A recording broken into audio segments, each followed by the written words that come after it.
शक्तोर्भयाननम् द्वादशेतानि नामानि त्रिसन्ध्यया पठे नरः न च विघ्नभयं तस्सन् सर्वसिद्धिं परमम्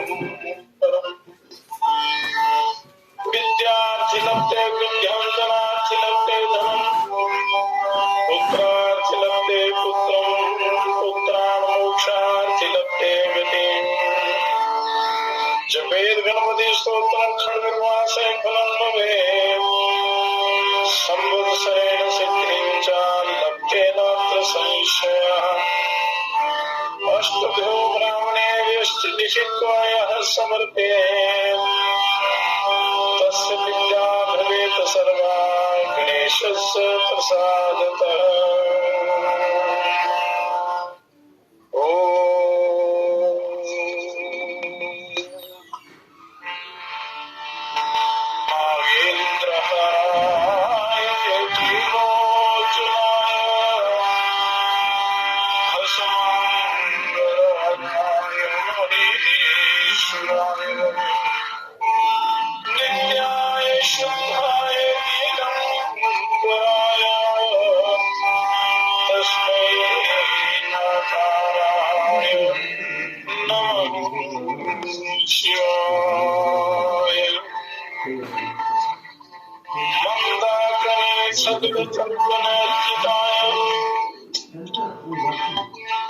नंदीश्वर प्रवतनाथ महेश्वराय मंदार पुष्प बहु पुष्प सुपूजिताय तस्मै मातराय नमः शिवाय शिवाय गौरी गगनाज वृंद सूर्याय दक्षाधर्णाशिकाय श्रीनीलकंठाय वृषध्वजाय तस्मै सीताराय नमः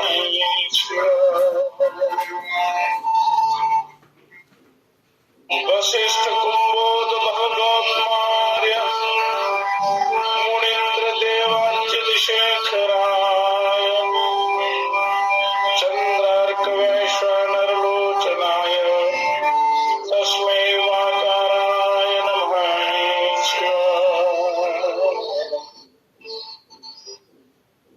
यज्ञ स्वरूपाय जटाधराय दिनाकहस्ताय सनातनाय दिव्याय देवाय दिगंबराय तस्मै आकाराय नमः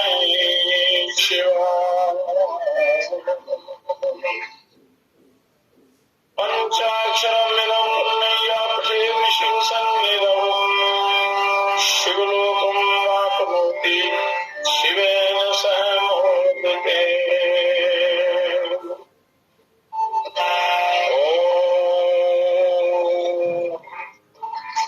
पंचाक्षरमिदं पुण्यं या पठेत् शिवसन्निधौ शिवलोकं वाप्नोति शिवेन सह मोदते। ओम श्री गुरुवे नमः। श्री चरणारविंदं गुरुवे नमामि प्रभुदेव शरणं हरिदेव भोग भावंकृतापापहर्तारं भवै विनाशं गुरुदेव कल्याणरूपम् आनन्दकन्दं धारामृतमिषं गुरुदेव नमामि। वरेण्यं परेशं शिवं सुरेशं रमेशं त्रिदेवनाथस्वरूपं गुरुदेव नमामि। श्रीचरणारविन्दं गुरुवे नमामि प्रभुदेव शरणं हरिदेव। न जानामि जापं ध्यानं न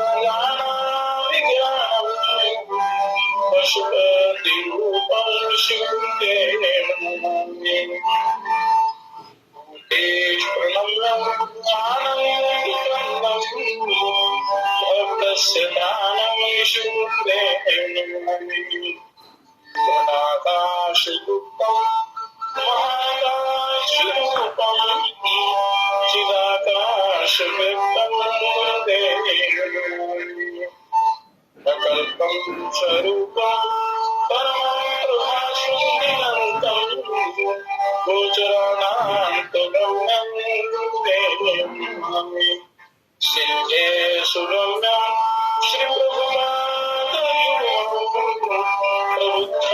शुभेशम् श्रीदेवी श्रीचरणारविन्दम्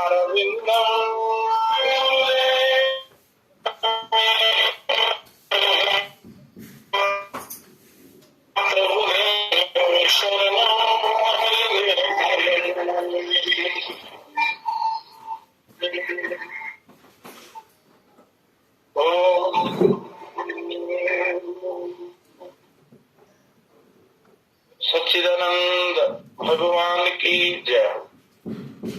पुण्यात्मन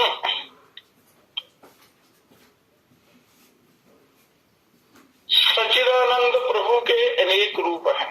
सच्चिदानंद घन, जिस साधक ने हरि के जिस रूप को देखा है वह उनके उसी रूप को जानता है, और ये सारे रूप उस एक ही बहुरूपिया अनेक रूपों वाले हरि के हैं, प्रभु के हैं। क्योंकि आंख मिचौनी खेल में गोल छू लेने पर फिर चोर नहीं होना पड़ता, उसी प्रकार ईश्वर को छू लेने पर, उसको प्राप्त कर लेने पर, उनका स्पर्श कर लेने पर संसारिक बंधन नहीं बांधते। संसार में रहता है जब तक शरीर है, पर वो संसारिक बंधन में नहीं आता जिसको परमात्मा का स्पर्श हो चुका है, साक्षात्कार हो चुका है। लोहा जब एक बार पारस को छूकर सोना हो जाता है, तब चाहे उसे मिट्टी के भीतर रखो या कूड़े में फेंक दो, वह यहां रहेगा, सोना ही रहेगा, वो बदलेगा नहीं, और लोहा ना होगा, वो सोना ही रहेगा, लोहा नहीं होगा। इसी प्रकार ईश्वर को पा चुका व्यक्ति वह बस्ती में रहे चाहे जंगल में रहे, उसको फिर दाग नहीं लग सकता। तो इसलिए एक बार उसको प्राप्त करना बहुत आवश्यक होता है।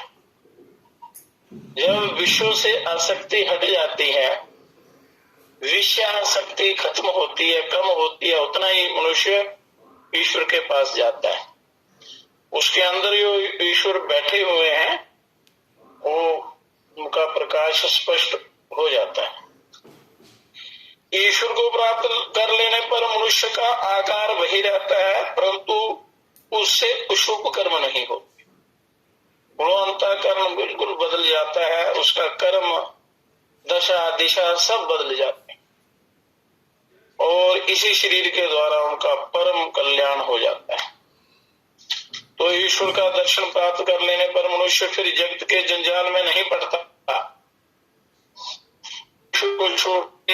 से शांति नहीं होती।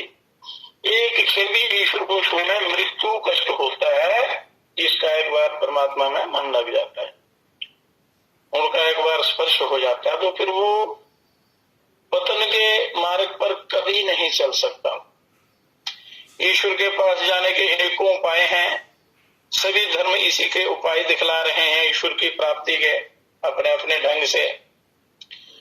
तो हे मनुष्य, तुम संसार की वस्तुओं में भूले हुए हो। हर व्यक्ति संसार की वस्तुओं में भूला हुआ है, उन वस्तुओं में जिनका कोई अस्तित्व ही नहीं है, जो नाशवान है। जो वस्तु पैदा होती है उसको नाश होती है, उसका नाश होना अवश्य है। ये सब छोड़कर तुम ईश्वर के लिए रोगे, तब प्रभु उसी वक्त आकर तुम्हें गोद में उठा लाए। अगर ईश्वर को देखना चाहते हो तो माया को हटा दो। माया जो संसार की तरफ आपका भाव है, प्रेम है, राग है, तो इस सत्य को धारण करो कि भगवान ना पराये हैं, ना आप से दूर हैं और ना दुर्लभ ही हैं। वो बड़े सरल हैं, बड़े आसानी से प्राप्त हो जाते हैं, आपके हृदय में है। अगर कोई कठिनाई आती है तो अपने वजह से आती है, संसार में मन लगाने से। और जिसने तुम्हें यहाँ भेजा उसने तुम्हारे भोजन का प्रबंध पहले से कर रखा है, तो मनुष्य चिंता व्यर्थ में करता है। तो जिसकी साधना करने की तीव्र उत्कंठा होती है, इसे बताया था कि तीव्रता होनी चाहिए, विश्वास, श्रद्धा और तीव्रता, ये होने पर भगवान बड़ा जल्दी भगवान कृपा करते हैं। भगवान उसके पास सदगुरु भेज देते हैं और गुरु के लिए साधकों को चिंता करने की आवश्यकता नहीं पड़ती। अगर ईश्वर का तत्परता से आप श्रद्धा से चिंतन करेंगे तो आपको अपने पास अपने आप गुरु भेज देंगे। वो स्वयं ईश्वर ही गुरुओं के रूप में आपके पास आते। तो मनुष्य देखने में कोई रूपमान, कोई कुरूप, कोई साधु, कोई असाधु देख पड़ते हैं, परंतु उन सबके भीतर एक ही ईश्वर विराजते हैं। तो संत कहते हैं कि हे धूर्त मनुष्यों में भी ईश्वर का निवास है, सबके अंदर ईश्वर का निवास है, परंतु उनका संग करना उचित नहीं है। ईश्वर का वास सब में है, अगर वो दुष्ट है, कुकर्मी है, पर उनका संग नहीं करना है। उसके अंदर जो ईश्वर है उनको तो आप प्रणाम करो, और उसके जो कर्म है, उसका व्यवहार है, उसका जो आचार विचार है, उसका संग कभी ना करना, उसका आप उपेक्षा करो, उसका विरोध कर सकते, मतलब उससे दूर रहना है, उसका संग नहीं करना, क्योंकि फिर आपका व्यवहार भी वैसा हो जाएगा और फिर जैसा व्यवहार होगा, कर्म होगा, वैसा ही आपका स्वभाव बन जाएगा, फिर वो परमात्मा का प्रकाश ढक जाता है। इसलिए कहते हैं कि वो सत्ता, प्रकाश, शक्ति सब ईश्वर की सामने है, परंतु कर्मों के अनुसार उसमें बड़ा भारी अंतर हो जाता है। जो सत्संगी है, सत्कर्मी है, तो ईश्वर वाली लाइन में चलता है, वो कल्याण के मार्ग में चलता है, और जिसका आचार विचार व्यवहार ठीक नहीं है, वो बुरे मार्ग पर चलता है, बुरा आचरण करता है। तो आप बुरे का संग करोगे तो उसका असर आपके ऊपर हो जाएगा, पतन हो जाएगा। इसलिए उसका संग करना उचित नहीं है। और साधना अवस्था में ऐसे मनुष्यों से जो उपासना का जो मजाक करते हैं, धर्म तथा धार्मिकों की निंदा करते हैं, उनसे एकदम दूर रहना चाहिए साधकों को। मतलब बुरी संगति से पतन हो जाता है, तो इसलिए उनका वो नहीं करना चाहिए। ये संतों की वाणी है। माया के पहचान लेने पर वह तुरंत भाग जाती है, और दूध में मक्खन रहता है पर मथने से ही निकलता है। दूध में मक्खन तो होता है और अपने आप नहीं निकलता जब तक आप उसका मंथन नहीं करेंगे, मथेंगे नहीं, तो मथने से ही निकलता है। वैसे ही जो ईश्वर को जानना चाहे तो उसका साधन भजन करे, उपासना करे, ये उनकी आज्ञा है। एक ज्ञान, बहुत ज्ञान, अज्ञान। एक ज्ञान वो ज्ञान होता है, और बुद्धि को भ्रमित करके जो बहुत ज्ञानी बनने की चेष्टा करते हैं, दूर उधर से वो एक साधना ना करके एक प्रकार के उपाय, कभी इधर कभी उधर, तो वो अज्ञान होता है। ज्ञानी उसको कभी ज्ञान नहीं होता। तो ईश्वर साकार, निराकार और क्या क्या है ये हम लोग नहीं जानते। तुम्हें जो अच्छा लगे उसी में विश्वास करो, उसे पुकारो, उसे विश्वास करके उसे हृदय से पुकारो, श्रद्धा से, विश्वास से और तत्परता से उसको पुकारो। तुम उसी के द्वारा उसे पाओगे, उसी के द्वारा उस ईश्वर को प्राप्त कर पाओगे। तो मिश्री की डली चाहे जिस ओर से, चाहे जिस ढंग से तोड़कर खाओ, मीठी लगेगी ही। तो मन सफेद कपड़ा है, इसे जिस रंग में तो केवल गुरु की आज्ञा को ही सिर नवाकर पालन करता है।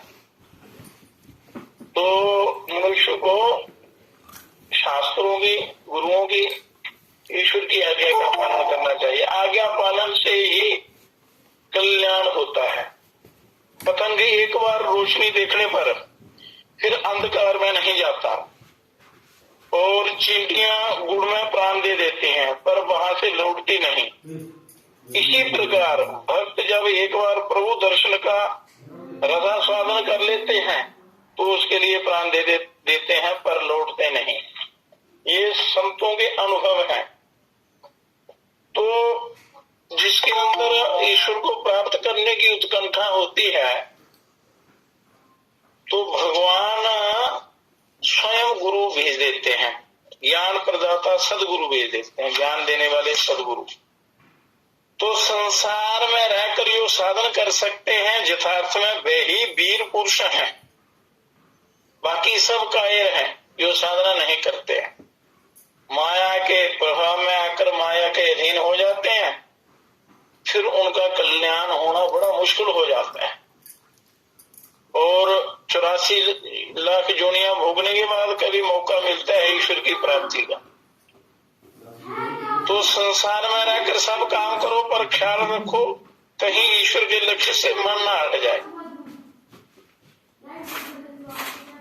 काम तो करना पड़ेंगे पर ख्याल जो, ध्यान जो है आपने ईश्वर का रखना है कि हमें एक दिन वहां जाना है, पता नहीं कब बुलावा आ जाएगा। तो इसलिए ये ध्यान रखना है। तो जैसे उल्टा स्त्रियां माता पिता तथा परिवार वालों के साथ रहकर संसार के सभी कार्य करती हैं, परंतु उनका मन सदा अपने मित्रों में रहता है, लगा रहता है। ये संसारी जीव, तुम भी मन को ईश्वर में लगाकर माता पिता तथा परिवार का काम करते रहो। अपना मन संसार में नहीं लगाना है, अपना मन प्रभु में लगाना है। और जो कर्तव्य भगवान ने आपको सौंपा है तो उसको निभाते रहना है। केवल मन की स्थिति आपने बदलनी है तो सारा जीवन आपका बदल जाएगा। अगर संसार के भोगों में या संसार के विश्व भोगों में मन लगाओगे, संसार के कर्मों में परमात्मा को भूल जाओगे तो पतन हो जाएगा। इसलिए मन जो है ईश्वर में लगा रहना चाहिए, और ईश्वर के दर्शन की इच्छा रखने वालों को नाम में विश्वास तथा सत्य असत्य का विचार करते रहना चाहिए। सत्य असत्य का विचार करते रहो कि अच्छा क्या है बुरा क्या है, तो फिर आपका अभ्यास पक्का हो जाएगा, अच्छे बुरे का ज्ञान हो जाएगा और आप कल्याण के मार्ग पर चल पड़ोगे। तो मन को स्वतंत्र छोड़ देने पर वह नाना प्रकार के संकल्प विकल्प करने लगता है, परंतु विचार रूपी अंकुश से मारने पर वह स्थिर हो जाता है। स्थिर हो जाता है, विचार करते करते करते करते मन जो है काबू में आ जाता है। और हरिनाम सुनते ही जिसकी आंखों से सच्चे प्रेमाश्रु बह निकलते हैं वह नाम प्रेमी है। उस नाम प्रेम में डुबकी गिराते ही जाओ। मतलब नाम का अर्थ है भजन, ध्यान, योगाभ्यास जो भी आप कर सकते हैं लगाओ, रत्न अवश्य मिलेगा। डुबकी लगाते जाओ, रत्न अवश्य मिलेगा। धीरज रखकर साधना करते रहो, यथा समय अवश्य ही तुम्हारे ऊपर ईश्वर की कृपा होगी। और उस साधु संघ को, शास्त्रों के संघ को और धर्म का सर्वप्रधान अंग समझना चाहिए। और मरने के समय मन में जैसा भाव होता है दूसरे जन्म में वैसी ही गति होती है। तो ये जितनी भी साधनाएं हैं ये अंतिम समय के लिए है ताकि आपकी गति अच्छी हो। इसलिए जीवन भर भगवान के स्मरण की जरूरत है, जिससे मृत्यु के समय केवल भगवान ही याद आवे। तो बच्चे की तरह आपने हो जाना है, सब परमात्मा को अपने आप को समर्पित कर देना है। और बस बस बच्चे की तरह रोना ही साधक का एकमात्र बल है। भगवान के आगे प्रार्थना करनी है, प्रभु मेरा इस संसार रूपी समुद्र से, इस भयंकर कष्टदायी नदी से मेरा उद्धार करो, भवसागर से पार करो। और फल के बड़े होने पर फूल अपने आप गिर जाता है, इसी प्रकार देवत्व के बढ़ने से नरत्व तो नहीं रहता, देवत्व तो बढ़ जाता है। साधना और मनुष्य तर्क वितर्क धर्म के विषय में तर्क वितर्क करता है। जब तक उसे धर्म का स्वाद नहीं मिलता तभी तक वो तर्क वितर्क करता है। स्वाद मिलने पर वह चुपचाप साधना करने लग जाता है। तो इसलिए चुपचाप साधना में लग जाना चाहिए। व्यर्थ की बातों में, केवल शब्द जाल में फंसकर अपने आप को झूठा साधक बनाकर पतन के मार्ग पर नहीं चलना चाहिए। साधक जब गदगद हो पुकारता तब प्रभु विलंब नहीं कर सकते, वो अपने आप आपके पर कृपा करते हैं। तो आपको जब सदगुरु भेजते हैं तो सदगुरु क्या कहते हैं,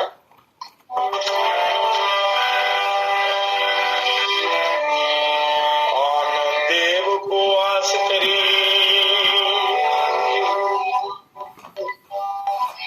तो सुख मिले मदमा, जाके जन भोजन करे निश्चय नरक निपानिया।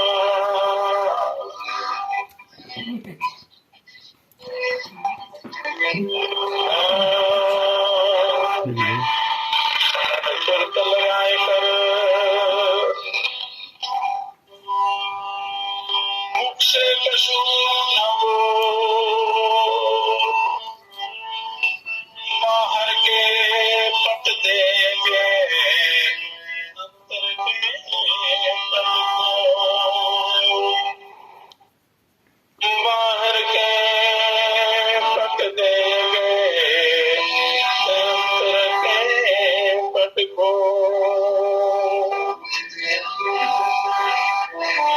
सात दीप नौ खंड में तीन लोक ब्राह्मण, कहे कबीर सबको लगे दे दरे कदम।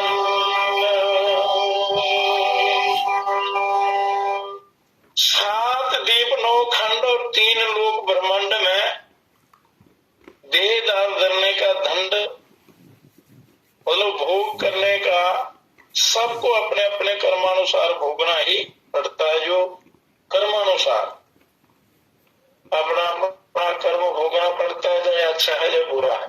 तो इसलिए सत्कर्म करने की कोशिश करनी चाहिए।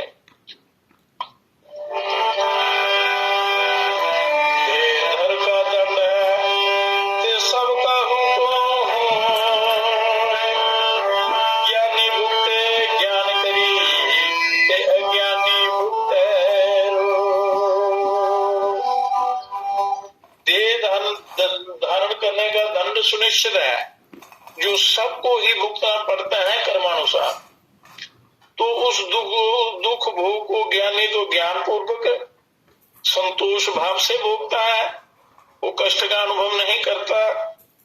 परंतु अज्ञानी रोते हुए भोगता है, वो थोड़े से कष्ट को भी पहाड़ के समान मान लेता है और दुखी होता है अज्ञानी।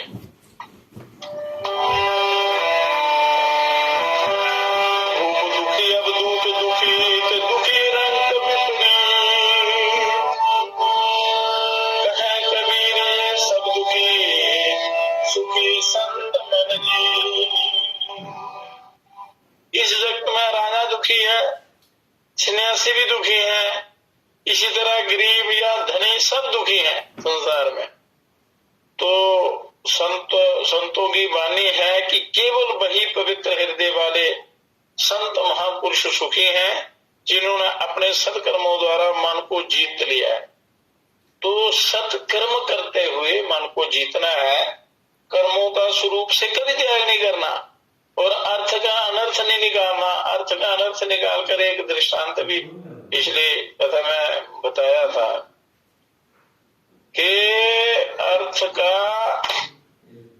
अनर्थ, अर्थ का विपरीत अर्थ समझने पर बड़ा भारी अनर्थ हो जाता है। तो इसलिए जो भी ज्ञान आप प्राप्त करते हैं बड़ी अच्छी प्रकार सोच समझकर भली भांति जांच विचार कर सद्गुणों से ज्ञान प्राप्त करके ही उसका आचरण करना चाहिए। सही सही सत्य और असत्य का सही सही जो ज्ञान है तब कल्याण होता है और सत्कर्म करते रहना चाहिए। और कहते हैं पासर सुख नींद रैन सुख ना सुख लोक नाशा कै सुख सरन राम के कै सुख संतो ये संसार दुखालय कहलाता है। इस संसार में ना तो कहीं दिन में सुख है ना रात में सुख है और ना सुख धूप में है और ना शाम है, अर्थात हर वातावरण में दुख ही दुख है, दुख ही दुख है।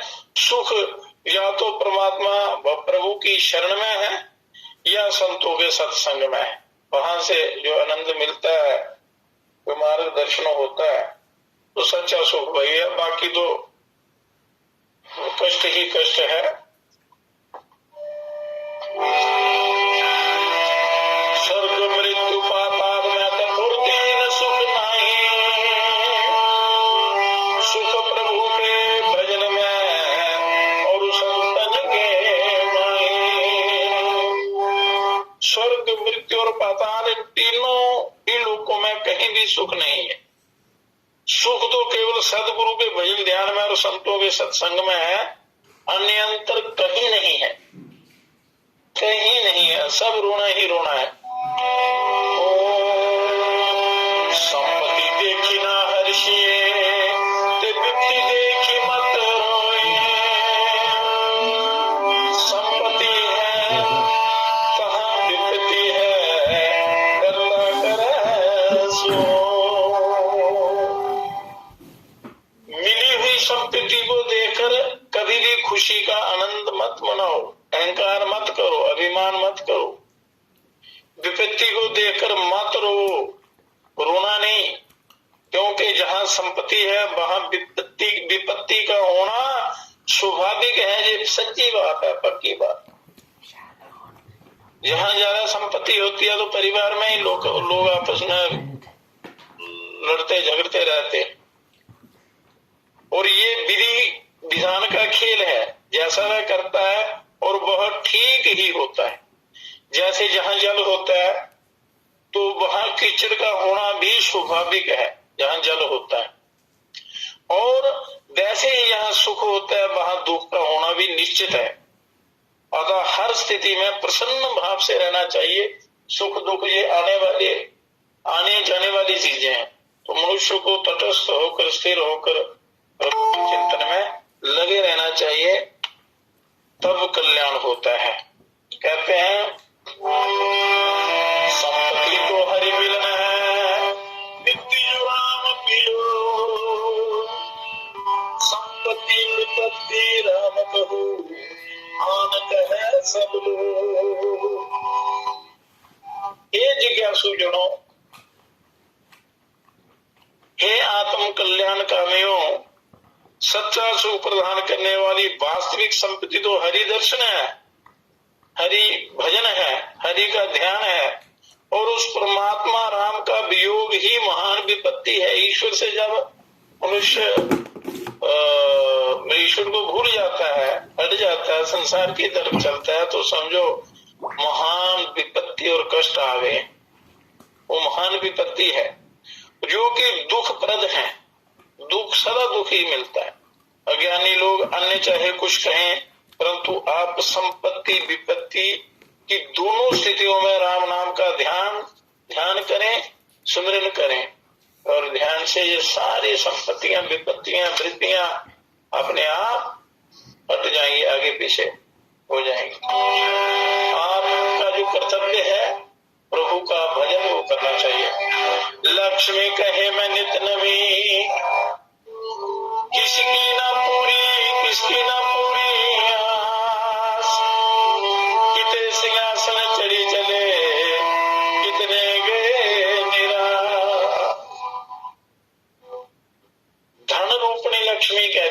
लक्ष्मी अनेक प्रकार की हैं, पर धन रूपणी लक्ष्मी कहते हैं कि मैं नित्य नहीं हूं, मैंने किसी की आशा पूरी नहीं की।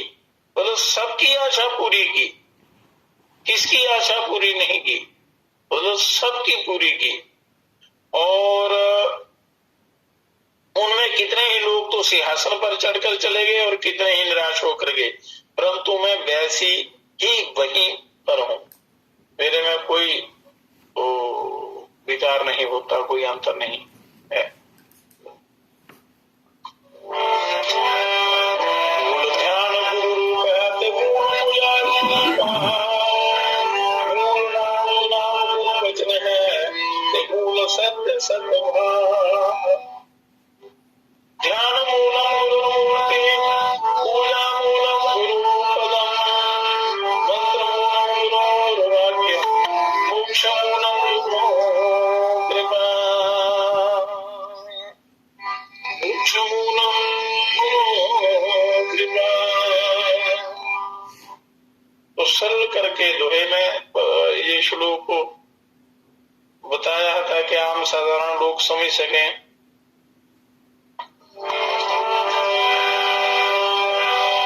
वास्तविक सच्चा ध्यान गुरु का स्वरूप है और वास्तविक सत्य पूजा गुरु चरणों की है। इसी तरह वास्तविक सच्चा नाम ज्ञान गुरु का वचन है और असली सत्य बोध के लिए सत्य की भावना ही मूल है। सत्य की भावना उस प्रभु की कृपा। गुरु बिन ज्ञान न उपजै, तो गुरु बिन मिलै न मोक्ष। गुरु बिन लखै न सत्य को, गुरु बिन मिटै न मोह।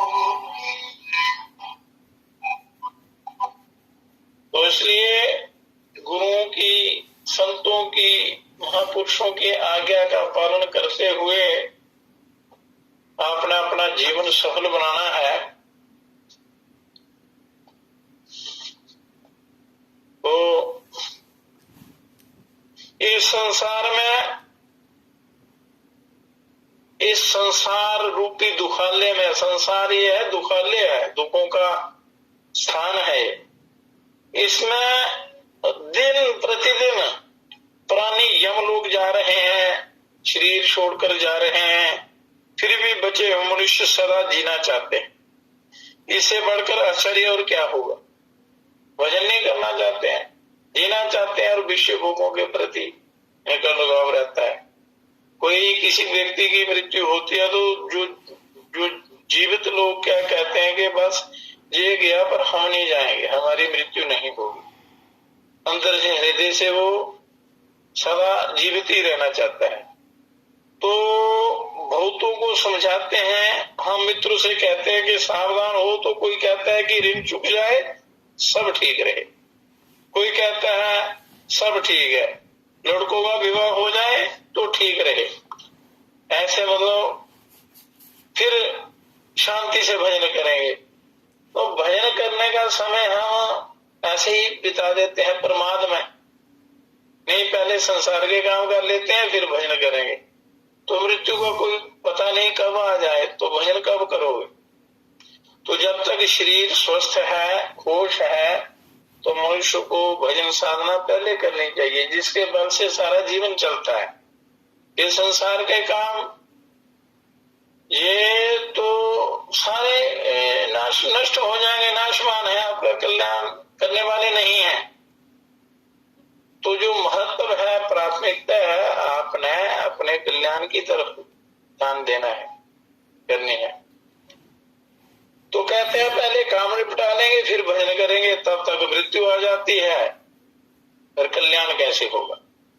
कोई कहते हैं और सब ठीक है, लड़के भी होशियार हैं, पर जरा इनकम टैक्स का मामला और निपटा दें तो ठीक रहेगा। इस प्रकार अपना समय बर्बाद कर देते हैं और ये हमारे मित्रों का हाल है। बहुत से चले गए, संसारिक लोग बहुत से चले गए, बाकी जाएंगे ही, सबने जाना है। एक ही भी ऐसा नहीं आता जिसके लिए ये कहा जाए कि उसने मृत्यु का इंतजाम कर लिया। मृत्यु का इंतजाम कोई नहीं करता, सब ईंट पत्थर इत्यादि इकट्ठे करते हैं, समय बर्बाद बर्बाद कर देते हैं, और जो कि जिसका कोई उद्देश्य ही नहीं, कोई लाभ नहीं। इसलिए सबसे कहते हैं कि समय थोड़ा है, तत्परता से साधन करो। जीवन निर्वाह के लिए कर्तव्य कर्म करना है, परंतु उस उद्देश्य को मत भूलो। और तर्क वितर्क में भी अपना समय मत खो। एक लक्ष्य करके आप साधना करो तो अवश्य आपको उस सफलता मिलेगी। तो हाँ करते हैं, करेंगे, ऐसा बोलते हैं, बहुत से ऐसे बोलते बोलते भी चले जाते हैं। आज नहीं कल करेंगे, कल नहीं परसों करेंगे, और पता नहीं कब वो प्राण पखेरु उड़ जाएंगे। अब किसे कैसे समझाएं? जीते जी समझते नहीं, मरने पर समझाने का वो समझने या समझाने का कोई उपाय नहीं है। ये शरीर ही एक माध्यम है समझने का और पार लगने का, अपना उद्धार करने का। पर हम उस संसार के कामों को बड़ा आवश्यक समझते हैं, मानते हैं, और उसमें ही हम सारा बर्बाद कर देते हैं समय। मतलब जो करना चाहिए वो नहीं करते हैं, जो नहीं करना चाहिए वो उसको बड़े लगन से, बड़े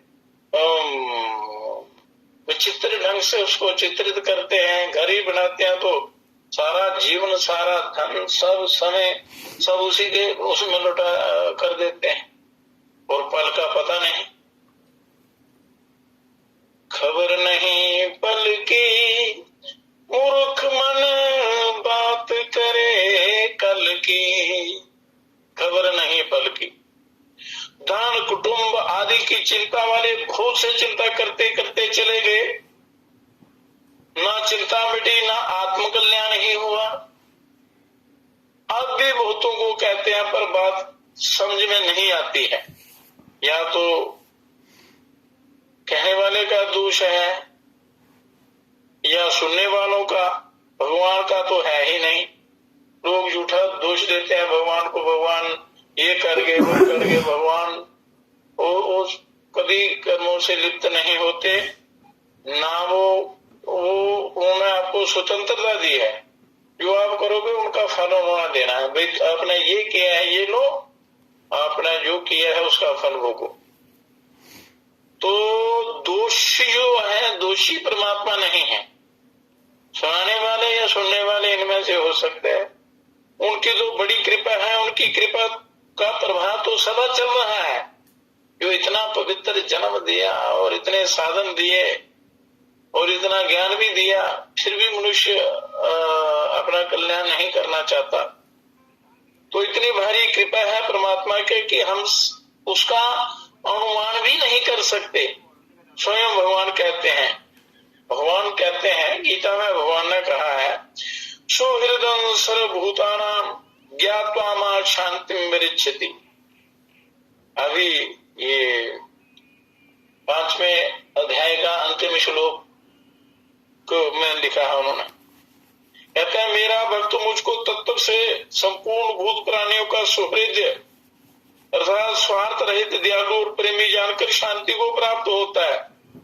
तो भगवान हेतु रहित दयालु हैं, उनका कोई हेतु नहीं है, उनको कोई स्वार्थ नहीं है।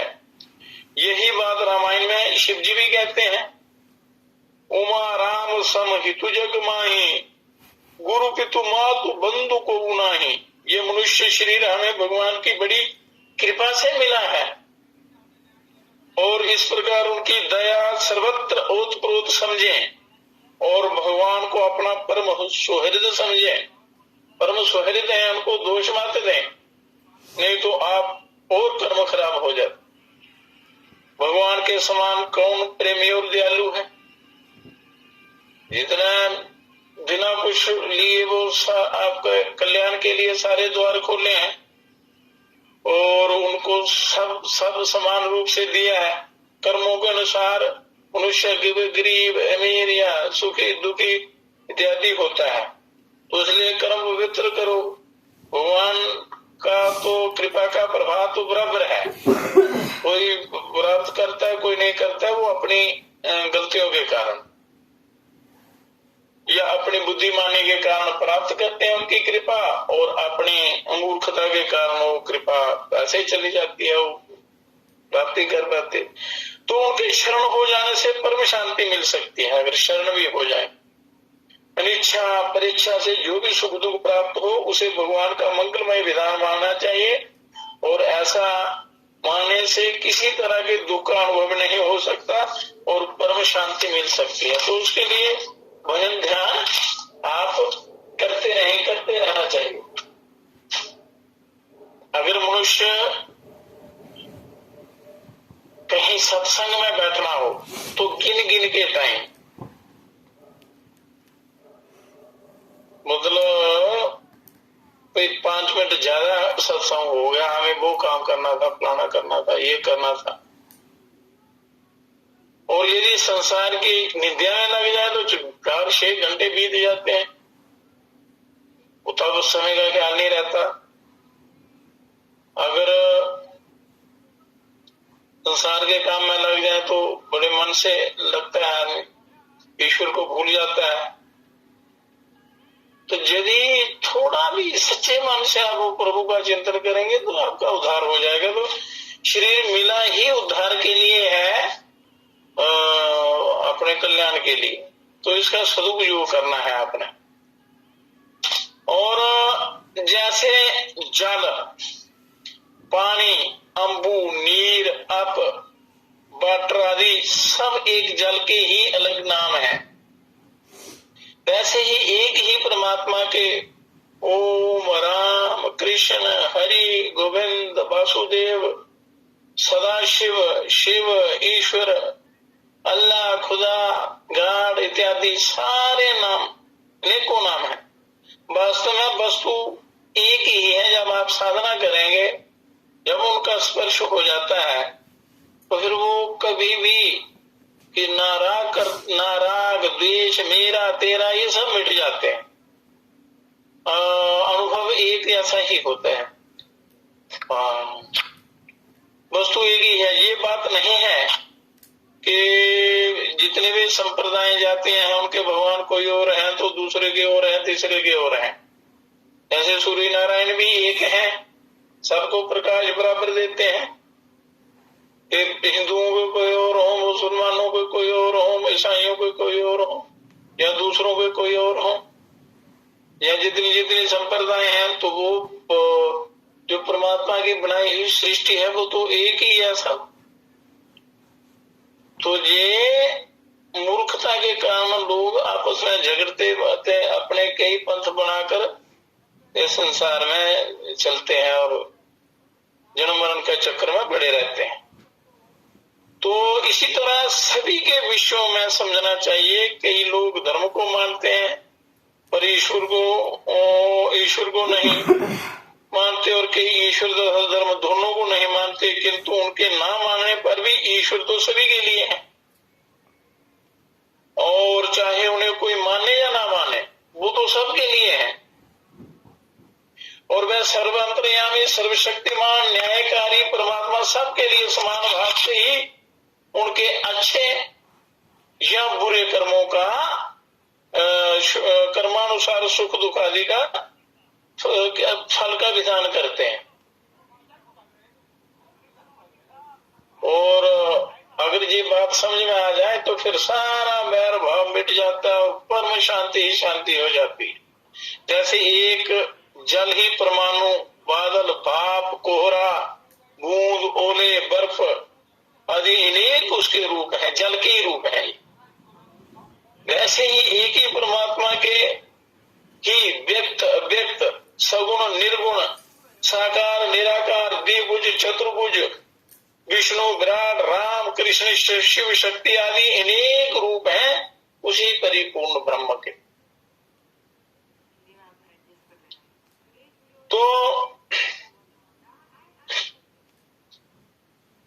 जैसे जल को आप गड़बे में डालें तो गड़बे का आकार बन जाता है, गिलास में डालें तो वो आकार बन जाता है। और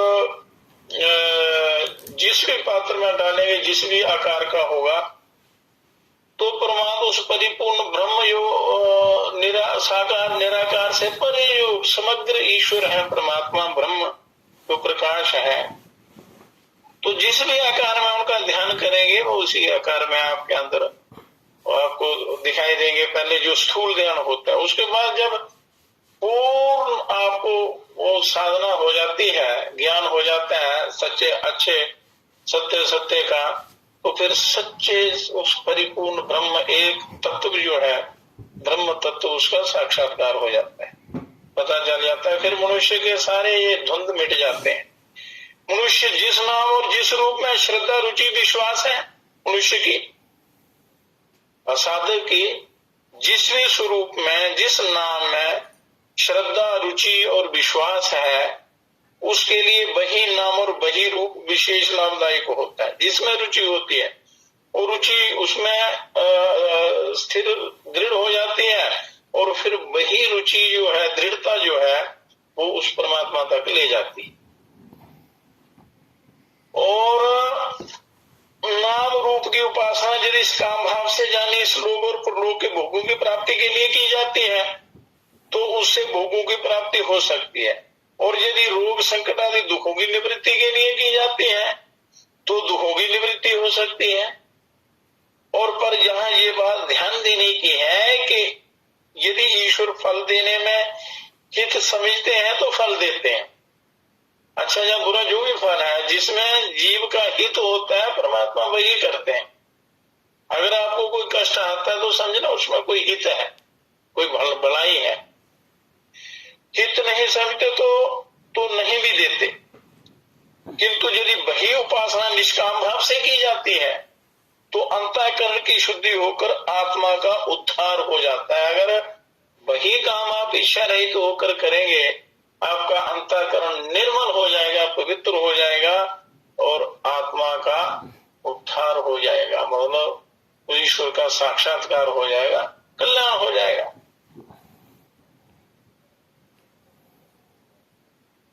तो हिंदू बुद्ध जैन मुसलमान पारसी ईसाई आदि कोई भी क्यों ना हो, उन सभी के लिए असली सर्वोत्तम परमार्थ वस्तु तो एक ही है। उसमें सबका मनुष्य मात्र का समान अधिकार है, क्योंकि सब साधनों का सबसे बढ़कर अंतिम फल एक ही है। और उसी को परमात्मा की प्राप्ति, परम गति, परम शांति की प्राप्ति, अव्यक्त अक्षर की प्राप्ति, उस परिपूर्ण ब्रह्म की, ओम एक अक्षर परिपूर्ण ब्रह्म का जो स्वरूप है, परम धाम की प्राप्ति, अक्षय सुख की प्राप्ति, अमृत की प्राप्ति, ब्रह्म की प्राप्ति, भगवत भाव की प्राप्ति आदि शास्त्रों में कहा। किंतु इसके अनंतर सर्वोत्तम अंतिम स्थिति सबकी एक ही हो जाती, एक अंतिम स्थिति जो होती है वो एक ही रहती है। तो ये बात नहीं है कि परमात्मा की प्राप्ति अंतिम अवस्था हिंदुओं के लिए अलग हो, ईसाइयों के लिए अलग हो या मुसलमानों के लिए अलग हो। हाँ, साधे की नीयत शुद्ध होनी चाहिए। जो नीयत है, जो उसकी अंतःकरण की जो भावना है वो पवित्र होनी चाहिए। उसमें ममता, अहंकार, स्वार्थ, विषमता, राग, द्वेष, ईर्ष्या आदि विकारों का सर्वदा अभाव अवश्य होना चाहिए। तो फिर एक उसी परिपूर्ण ब्रह्म सच्चिदानंद घन ईश्वर का साक्षात्कार होता है, कल्याण हो जाता है। अच्छा, थोड़ा सा ही आ जाता है, मन द्वारा जो कुछ मनन किया जाता है, बुद्धि के द्वारा जो निश्चय किया जाता है, इन सब से वह परम पद की प्राप्ति निराली ही। परम पद की प्राप्ति इन सब से निराली है, और वह केवल चेतन, अचिंत्य और अलक्ष्य होने से किसी भी मन इंद्रिय का विषय नहीं। इन मन इंद्रियादि विषयों से उनकी प्राप्ति नहीं होती। इसलिए जब तक उसकी प्राप्ति नहीं होती तब तक मनुष्य उसको किसी भी प्रकार से नहीं समझ सकता, क्योंकि समझ में आने वाले पदार्थ से वह अत्यंत विलक्षण है, और वहां ना ज्ञान है, ना अज्ञान है, ना बंध है, ना मोक्ष है, और ना उसे ना व्यक्ति ही कह सकते हैं ना अव्यक्त ही, ना वह सगुण है ना निर्गुण है, ना वह साकार है और ना ही वो निराकार है, और ना ही वह द्वैत है ना अद्वैत ही है। क्योंकि जितने भी यो ऊपर शब्द कहे हैं, लिखे हुए शब्दों के जो अर्थ हैं, सब बुद्धि द्वारा समझ में आ सकते हैं, किंतु वास्तव में वह परमात्मा बुद्धि की समझ से परे है और अत्यंत विलक्षण है। वो परमात्मा साकार निराकार से भी परे है, यो परिपूर्ण ब्रह्म परम पिता परमात्मा है। तो मुक्ति के विषय में कोई कहते हैं कि इस देश में मुक्ति नहीं होती, कोई कहते हैं इस काल में मुक्ति नहीं होती। तो वो परिपूर्ण ब्रह्म इन सब द्वंद्वों से परे है, सर्वातीत है, तत्वातीत है, भावातीत है, सगुण निर्गुण साकार निराकार से भी परे वो परिपूर्ण ब्रह्म है। तो मुक्ति के विषय में कई लोग कहते हैं कि इस देश में मुक्ति नहीं होती, कोई कहते हैं इस काल में मुक्ति नहीं होती, कोई कहते हैं गृहस्थाश्रम में मुक्ति नहीं होती, कोई कहते हैं स्त्री जाति की मुक्ति नहीं होती। ये सभी कथन एक देशी हैं, अनुदार और अयुक्त हैं, ये गलत है सारे शब्द। परम पद की प्राप्ति तो सभी देशों में, सभी कालों में, सभी मनुष्यों की हो सकती है, क्योंकि वो आपके हृदय में परम प्रभु निवास करते हैं। जब तक आप ध्यान नहीं करेंगे, साधना नहीं करेंगे, उपासना नहीं करेंगे, तो कैसे होगी? ये बाकी मनुष्य शब्द जाल में ही फंसा रहता है। तो उस शब्द जाल से आपने पीछे हटना है, वास्तविक अनुभव करके करना है, उसकी कृपा प्राप्त करनी है। वो अपने आप सारा आपका काम कर देंगे, पर उस तक कृपा पात्र तो होना चाहिए, वो बढ़ना चाहिए। तो तर्क की कसौटी पर कसने और निरपेक्ष भाव को उदारता की दृष्टि से देखने पर यही सिद्धांत अतर्क्य सर्वोत्तम और परम लक्ष्य प्रद सिद्ध होता है।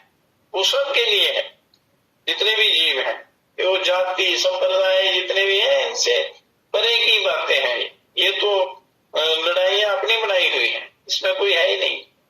और उस ब्रह्म के विषय में वो तत्व सबको एक जैसा एक ही है, सब पर बराबर कृपा करते हैं, और यो उनकी प्राप्ति की चेष्टा करता है, अभ्यास करता है, उसको अवश्य वो सफलता मिलती है, चाहे कोई भी क्यों ना हो।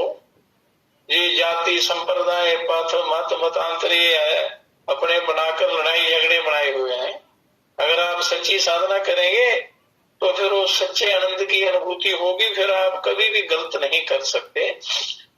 तो एक भाई इस देश में और इस काल में एक मानव मात्र का मुक्ति में अधिकार नहीं समझता। मान लीजिए यदि उसकी बात सत्य भी हो, तो भी इस देश काल में और मानव मात्र की मुक्ति मानने वाले के लिए कोई भी हानि नहीं होती है, क्योंकि इस देश काल में यदि मुक्ति होती ही नहीं तो वह तो मानने और ना मानने दोनों के लिए समान है। परंतु मुक्ति तो किंतु यदि सब देश और सब काल में तथा मनुष्य मात्र की मुक्ति होती है, तो इस पक्ष में इस देश काल में और मनुष्य मात्र की मुक्ति ना मानने वालों के लिए महान हानि है, क्योंकि जो नहीं मानते हैं उनको हानि है, जो मानते हैं उनको कोई हानि नहीं है, लाभ ही लाभ है। अगर लाभ नहीं होगा तो हानि भी नहीं है, और जो हानि जो मानते हैं ना मानते हैं, मुक्ति ना मानने के लिए हानि है।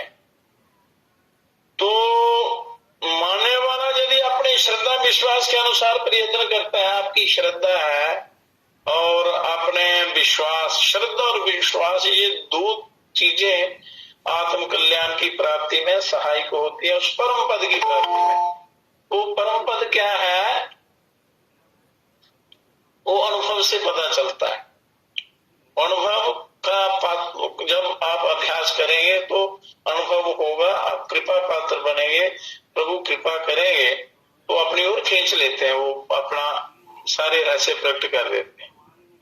तो जो श्रद्धा और विश्वास के अनुसार प्रयत्न करता है तो उसकी मुक्ति हो सकती है। किंतु जो मानता ही नहीं वह प्रयत्न ही क्या करेगा? जो मानता ही नहीं, जिसको श्रद्धा और विश्वास नहीं है, तो साधना की तरफ जाएगा ही नहीं। तो और इस हालत में मुक्ति होते हुए भी वह मुक्ति से वंचित रह जाए। इसलिए श्रद्धा और विश्वास ये बड़ा जरूरी है। जैसे कोई अंधा व्यक्ति है तो उसको सूर्य का अनुभव नहीं होता, सूर्य को उसको स्वरूप का पता नहीं चलता, वो सोचेगा कि सूर्य नारायण कोई है ही नहीं, ये खाली शब्द ही है। पर उसके ना मानने से सूर्य नारायण का ना होना सिद्ध नहीं होता, क्योंकि वो देखने वालों को नजर आते हैं और हैं, उनकी सत्ता है। तो इसी प्रकार जो अज्ञानी हैं, मूर्ख हैं, जो ईश्वर की सत्ता को नहीं मानते हैं, उनके ना मानने से उनकी सत्ता का सिद्ध होना ना होना सिद्ध नहीं होता। परमात्मा तो है, उसके मानने ना मानने से कोई फर्क नहीं पड़ता, मानने से उसका कल्याण हो जाएगा। तो वास्तव में अज्ञान के नाश से मुक्ति होती है। मुक्ति कैसे होती है? अज्ञान के नाश से मुक्ति होती है, और ज्ञान से अज्ञान का नाश होता है, ज्ञान से अज्ञान का नाश होता है। और उस ज्ञान की प्राप्ति ईश्वर की शरण और दया तथा ज्ञानी महात्माओं के संग, शरण और कृपा से, और श्रद्धा, स्वाध्याय और साधन से होती। तो जिनमें मनुष्य मात्र का अधिकार है, परमात्मा ने आपको अधिकार दिया होगा, इतना अधिकार, इतनी कृपा परमात्मा ने की है। तो जो लोग परमात्मा को दोष देते हैं तो महामूर्ख है, अज्ञानी है, तो उनका कल्याण कैसे होगा? तो मनुष्य का आपका ज्ञान प्राप्ति में पूरा अधिकार है और आपके ऊपर आधारित है। अतएव ये सिद्धांत सर्वोत्तम लाभप्रद और अतर्क है, इसमें कोई तर्क वितर्क की आवश्यकता नहीं होती है। तो बहुत से लोग ऐसा मानते हैं कि जीवन मुक्त महात्माओं में भी प्रारब्ध वेग से काम, क्रोध, लोभ, मोह आदि दुर्गुण और झूठ, कपट, चोरी, व्यभिचार आदि दुराचार घट सकते हैं, किंतु उनकी ये मान्यता ठीक नहीं है, क्योंकि जो जीवन मुक्त है उनके अंदर कभी कोई विकार आ ही नहीं सकता। जिनको ज्ञान की प्राप्ति तो हुई नहीं और ना परमात्मा के स्वरूप का अनुभव ही हुआ, तथा जो भूल से ऐसा मान बैठे हैं कि हमें ब्रह्म की प्राप्ति हो गई है, केवल शब्दों को पढ़कर अपने आप को महान ज्ञानी या महान उस ईश्वर को प्राप्त साधक कहते हैं, वह ही लोग अपने में घटने वाले दुर्गुण दुराचारों को देखकर जीवन मुक्त महात्माओं में भी दुर्गुण दुराचारों का होना मानते हैं। परंतु जिन्होंने वो अवस्था प्राप्त कर ली है, उनमें ये किसी प्रकार का दोष नहीं होता। और ये दोष उनमें होते हैं जिन्होंने साधना की, झूठा दंभ, पाखंड इत्यादि करते हैं, ब्रह्म ज्ञानी होने का जो आडंबर करते हैं, वो फंसते हैं माया जाल में।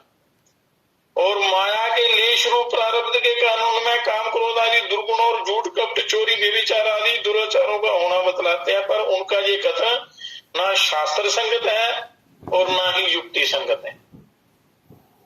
ये वही बोलते हैं जिनको आत्मज्ञान नहीं है, जो झूठे आत्मज्ञानी बने हैं। जब मुक्त पुरुष में दुर्गुण दुराचार ही करते हैं, तब फिर ऐसी मुक्ति से ही क्या लाभ है? तो दुराचारों के विषय में अर्जुन के पूछने पर भगवान ने काम और क्रोध को हेतु बतलाया है, ना कि प्रारब्ध को। दुराचारों के विषय में, दुराचार जो मनुष्य करता है, पापाचार करता है, वो प्रारब्ध के अनुसार नहीं होते हैं। तो भगवान ने काम और क्रोध को हेतु बतलाया है, प्रारब्ध को नहीं। अब अर्जुन ने प्रश्न किया, अर्जुन कहते हैं कि हे प्रभु, अथ केन प्रयुक्तोयम पापम चरति पुरुषः अनिच्छन्नपि वार्षेणं बलाधिप नियोजिता। हे कृष्ण, हे प्रभु, तो फिर ये मनुष्य स्वयं ना चाहता हुआ भी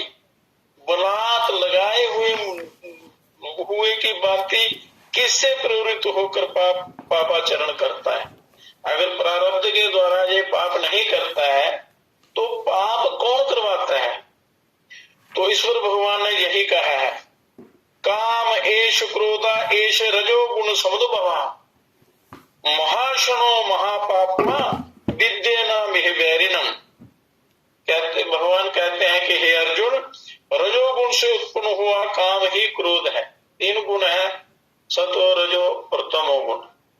तो रजोगुण से पैदा हुआ काम ही क्रोध है और ये बहुत खाने वाला, भोगों से कभी ना अगाने वाला और बड़ा पापी है। इसको ही तू इस विषय में बैरी जान, यही बैरी है। इसमें प्रारब्ध का कोई इसमें वो नहीं है। या परमात्मा लोग कहते हैं कि ये परमात्मा करवाते हैं ये पाप, ऐसी बात नहीं है। ये इसका काम क्रोध लोभ ही इससे काम और क्रोध ही ये फंसाते हैं। तो यहाँ भगवान ने पापों के होने में रजोगुण से पैदा काम को कारण बतलाया और काम से ये क्रोध आदि की उत्पत्ति बतलाई है तथा काम के नाश से इन सब का नाश होता है, मतलब कामना के नाश से। किंतु काम क्रोध आदि के होने में प्रारब्ध कारण नहीं है, क्योंकि भगवान ने काम का कारण आसक्ति को बतलाया है और ये कहा है संगात जायते कामा, ना कि प्रारब्ध को। और प्रारब्ध कारण होता तो काम क्रोध आदि मूल का आसक्ति की निवृत्ति संभव ही नहीं होती। तो प्रारब्ध के अनुसार चलता रहता और परमात्मा की प्राप्ति होने पर उस पुरुष में आसक्ति का सर्वदा अभाव बतलाया है। तो इसलिए आसक्ति जो है यही बांधने वाली है, यही कारण है। कामना आसक्ति, उसी से ये काम क्रोध लोग पैदा होते हैं। तो गीता में विषय लिखा है कि विषया निवर्तन्ते निराहार से देहिना रजवर्जो रसो अप्यसम परम दृष्टा निवर्तते। कि इंद्रियों के द्वारा विषयों को ग्रहण न करने वाले पुरुष के भी केवल विषय तो निवृत्त हो जाते हैं, परंतु उनमें रहने वाली आसक्ति जो है सूक्ष्म भावना वो निवृत्त नहीं होती। इस स्थित प्रज्ञ पुरुष को तो आसक्ति भी परमात्मा का साक्षात्कार करके निवृत्त हो जाती है। उसकी ईश्वर का साक्षात्कार करने पर उसकी आसक्ति निवृत्त होती है, उसका कल्याण होता है।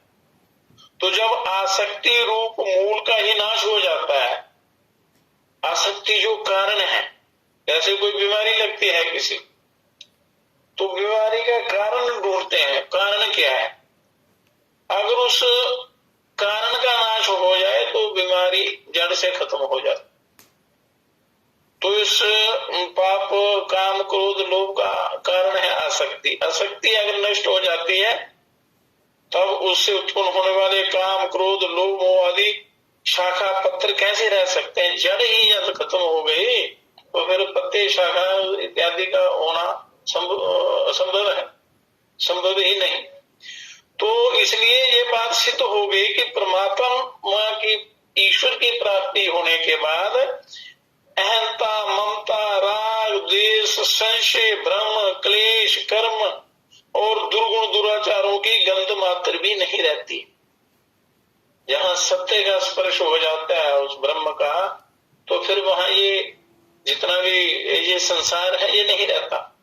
तो काम क्रोध लोभ मोह अहंकार दंभ ढा ईर्ष्या धन इत्यादि ये सब दुर्गुण दुराचार हैं। तो ईश्वर का साक्षात्कार होते ही ये सारे मिट जाते हैं। जैसे अंधेरे कमरे में स्विच ऑन करते ही रोशनी जलते ही सारा अंधकार नष्ट हो जाता है, उसी प्रकार परमात्मा की तरफ ध्यान करने से, उनका स्पर्श होने से, उनके प्रकाश का साक्षात्कार होने से ये सारे दुर्गुण दोष नष्ट हो जाते हैं। अब श्रुति कहती है, क्या कहती है, विद्यते हृदय ग्रंथि शिंदते सर्व संशय क्षीयते चास्य कर्माणि तस्मन् दृष्टे परावरे। ये मुंडको उपनिषद में लिखा है, आया है। जब निर्गुण निर्गुण सगुण स्वरूप परमात्मा को तत्व से जान लेने के पश्चात इस साधक के हृदय की गांठ खुल जाती है, हृदय ग्रंथि, और उसके संपूर्ण संशय कट जाते हैं और समस्त शुभाशुभ कर्म नष्ट हो जाते हैं। गीता में भी कहा है, काम क्रोध वियुक्तानां यतिनः यत् चेतसाम अभितो ब्रह्म निर्वाणम वर्तते विदितात्मनाम, कि काम क्रोध से रहित जीते हुए चित्त वाले, जिसने वो काम क्रोध से रहित है और जिसने अपने चित्त को जीत लिया है, जीते हुए चित्त वाले परम ब्रह्म परमात्मा का साक्षात्कार किए हुए ज्ञानी पुरुषों के लिए सब ओर से शांत परम ब्रह्म परमात्मा ही परिपूर्ण है, वही ब्रह्म का उसको साक्षात्कार हो जाता है। अब कहते हैं युक्तियों से तथा शास्त्रों से ये निर्विवाद सिद्ध है कि जीवन मुक्त महात्माओं में भी दुर्गुण दुराचार लेश मात्र होते हैं, ऐसी मान्यता सर्वथा निराधार है। क्योंकि जो जीवन मुक्त हो गया और जिन्होंने ईश्वर का साक्षात्कार कर लिया, उनके अंदर ये दुर्गुण दुराचार नहीं आते।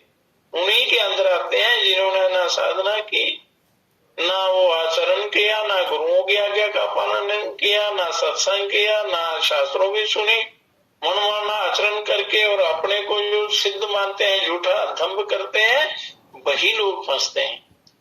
और जो लोग ऐसा कहते हैं वो निराधार हैं, जो जीवन मुक्त ज्ञानियों को। तो कितने ही लोग ब्रह्म के निर्गुण निराकार स्वरूप की अभेद रूप से उपासना करते हैं, कितने ही भेद रूप से साकार रूप से वह उपासक सगुण साकार को है ही मानकर उसकी निंदा करते हैं। वैसे ही दूसरे कितने ही सगुण निराकार या सगुण साकार की भेद रूप से उपासना करते हैं और निर्गुण निराकार की अभेद उपासना की निंदा करते हैं। मतलब वो अज्ञानी है, जो निंदा करता है वो अज्ञानी है। इस प्रकार अभेदोपासक भेदोपासकों को और उनके उपास्य देव को कोसते हैं तथा भेदोपासकों को और उनके उपास्यों को। किंतु वास्तव में जब मनुष्य परमात्मा के यथार्थ तत्व को जान जाता है, उसे सत्य वस्तु ज्ञात हो जाती है, तब वह परमात्मा के किसी भी स्वरूप की निंदा कैसे कर सकता है। जो ज्ञानी है वो किसी भी प्रकार से किसी भी की भी निंदा नहीं करता है। जो निंदा करता है समझो वो अज्ञानी है। मेरा तेरा वही राग द्वेष इत्यादि। लक्ष्मण जी ने राम जी से पूछा कि हे प्रभु, सारे आपकी पूजा करते हैं, मैं भी आपका भाई हूं, तो मुझे कोई नहीं मानता। कहते हैं जी मेरा तेरा छोड़ दे तो तू मेरी तरह हो जाएगा। मेरा तेरा छोड़ दे तो मेर तेर जो है ये अच्छा है ये बुरा है, ऐसा भाव जिसमें रहता है उसका भी कल्याण नहीं होता, वो झूठा धम करते हैं। परंतु यस्तु सर्वाणि अंतिम श्लोक है, यस्तु सर्वाणि भूतान्यात्म ये वाणु पश्यति सर्वभूतेषु चात्मानं ततो न विजुगुप्से। तो ये ईशावास्य उपनिषद में है, 6वां अध्याय है। उसमें जो लोग संपूर्ण प्राणियों को आत्मा में ही देखता है और आत्मा को सारे भूतों में देखता है, संपूर्ण भूतों को अपना ही समझता है, वह फिर किसी से घृणा नहीं करता। और जब तक घृणा है अंदर तो समझो उसका कल्याण नहीं हो सकता। तो सबको अपना आत्मा समझने वाला किससे कैसे घृणा करे।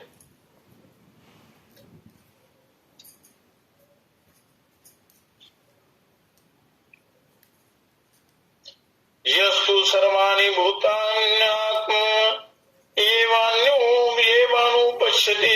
अनुपश्यति सर्वभूतेषु चात्मानं ततो न विजुगुप्सते। के वास्तव में विचार करने पर मालूम होता है कि निर्गुण सगुण निराकार साकार व्यक्त अव्यक्त सब मिलकर एक समग्र परमात्मा का ही स्वरूप है, उस ब्रह्म का ही स्वरूप है। ये जितने भी नाम है, साकार, निराकार, सगुण, निर्गुण इत्यादि, ये सब उस परमात्मा के यहाँ ही समग्र रूप है।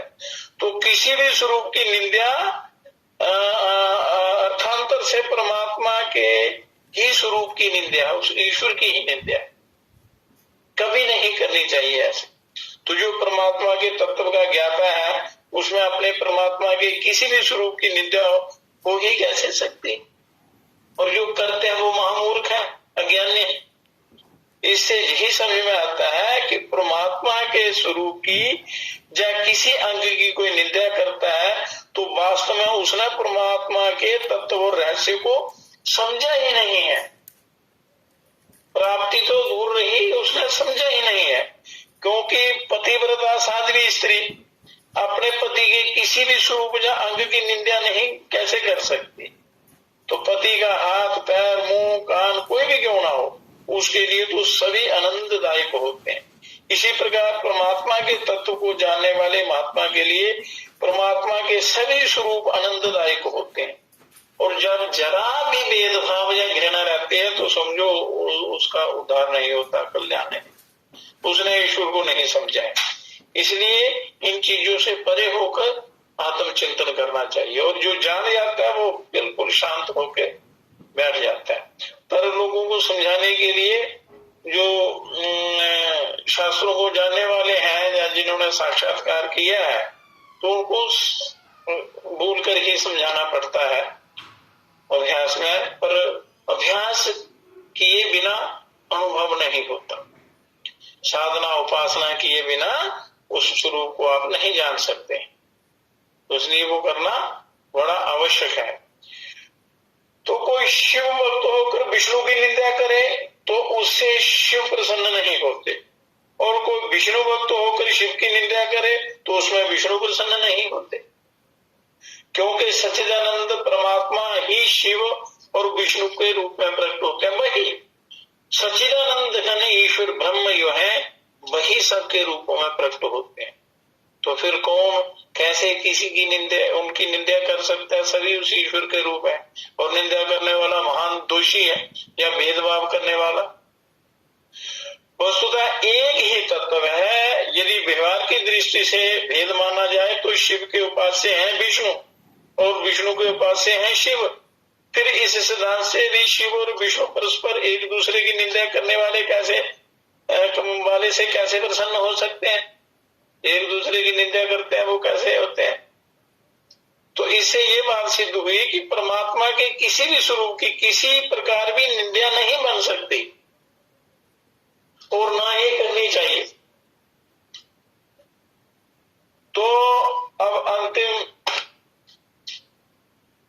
श्लोक है, थोड़ा क्योंकि 11 बज चुके हैं, कई लोगों को योग निद्रा का प्रभाव भी हो रहा है।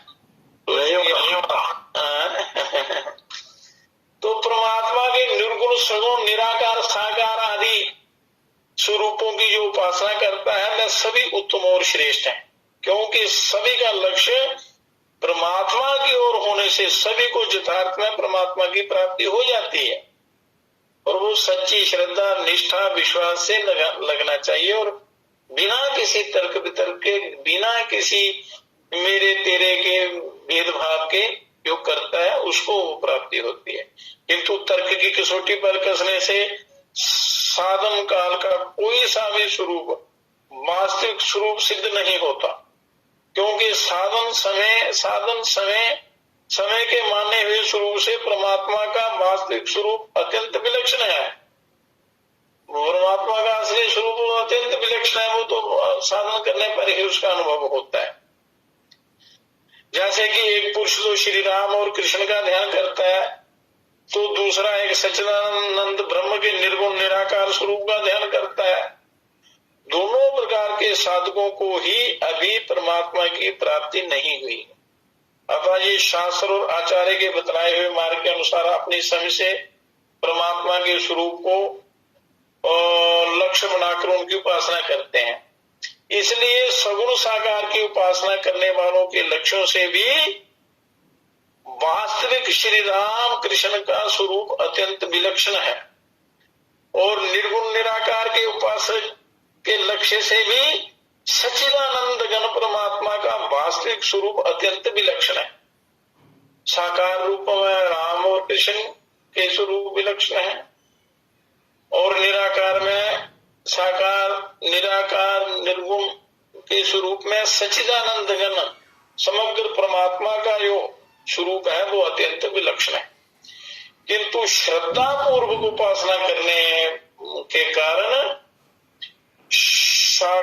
शाखा चंद्रायन की भांति परमात्मा की प्राप्ति सभी को हो सकती है।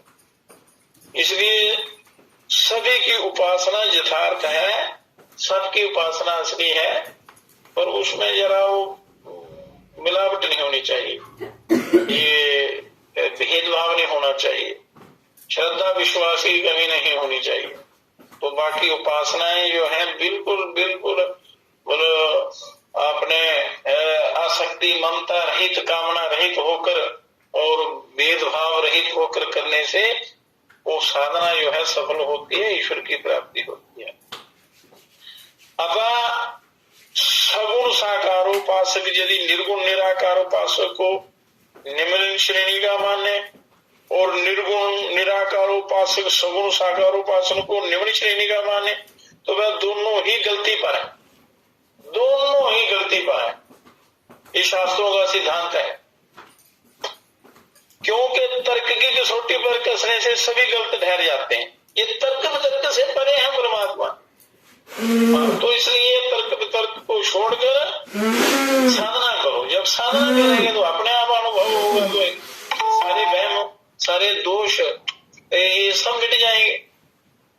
किंतु श्रद्धा पूर्वक उपासना करने पर सबका परिणाम परमात्मा की प्राप्ति होने से सभी ठीक है, ईश्वर की प्राप्ति होने पर सभी ठीक है।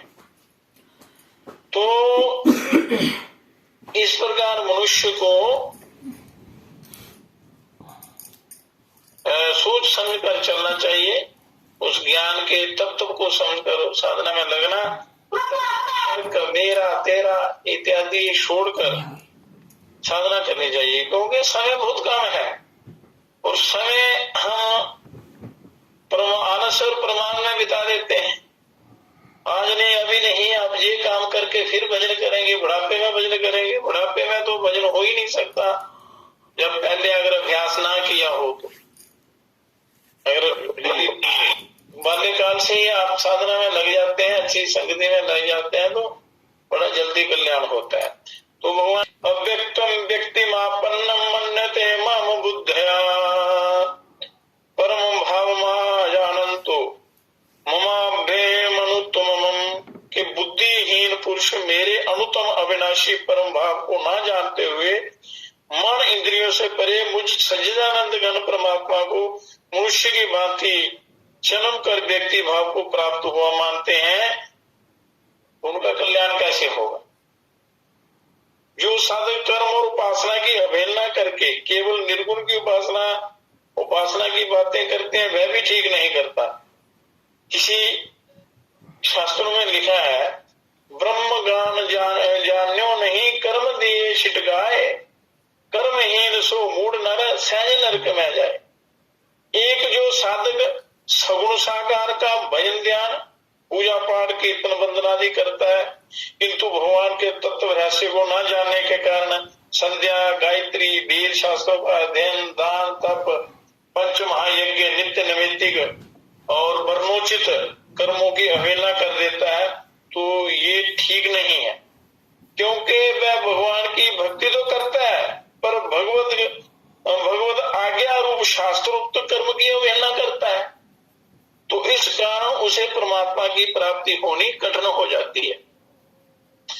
क्योंकि भगवान की भक्ति में भगवान की आज्ञा का पालन प्रधान है। आज्ञा से कल्याण होता है, गुरुओं की आज्ञा से, शास्त्रों की आज्ञा से, ईश्वर की आज्ञा से। तो जो भगवान की आज्ञा का पालन करता है वही उनका सच्चा सेवक और प्रेमी है। और भगवान राम ने प्रजा के प्रति कहा है, सोई सेवक प्रीतम मम सोई मम अनुशासन माना जोई, कि मेरे अनुशासन के अनुसार आगे के अनुसार जो चलता है वो मेरा भक्त है, उसका कल्याण होता है। गीता में भी कहा है, मयि सर्वाणि कर्माणि सन्न्यस्य अध्यात्म चेतसा निराशीर निर्ममो भूत्वा युद्धस्व विगत ज्वरा ये वे मतमिदं नित्यमनुतिष्ठन्ति मानवा श्रद्धावन्तो अनुसूयन्तो उच्यन्ते ते अपि कर्मभिः ते त्वेताभ्यसूयन्तो नानुतिष्ठन्ति मे मतम् सर्वज्ञानं विमूढां स्थानं विद्धि नष्टान चेतसा। कि मुझ अंतर्यामी परमात्मा में लगे हुए चित्त द्वारा संपूर्ण कर्मों को मुझ में अर्पण करके आशा रहित, ममता रहित और संताप रहित होकर युद्ध कर, जो कोई मनुष्य दोष दृष्टि से रहित और श्रद्धा युक्त होकर मेरे इस मत का अनुसरण करते हैं वह भी संपूर्ण कर्मों से छूट जाते हैं। परंतु जो मनुष्य मुझ में दोषारोपण करते हुए मेरे इस मत के अनुसार नहीं चलते हैं, उन मूर्खों को तो संपूर्ण ज्ञानों में मोहित और नष्ट हुए ही समझ। तो भगवान के रहस्य को ठीक ठीक समझना चाहिए। गीता में बड़ा दिव्य ज्ञान परमात्मा ने दिया है। अब जितनी भी कथा हुई है, या भी यहाँ कथा को का विराम करते हैं, कल की तरफ चलना चाहिए।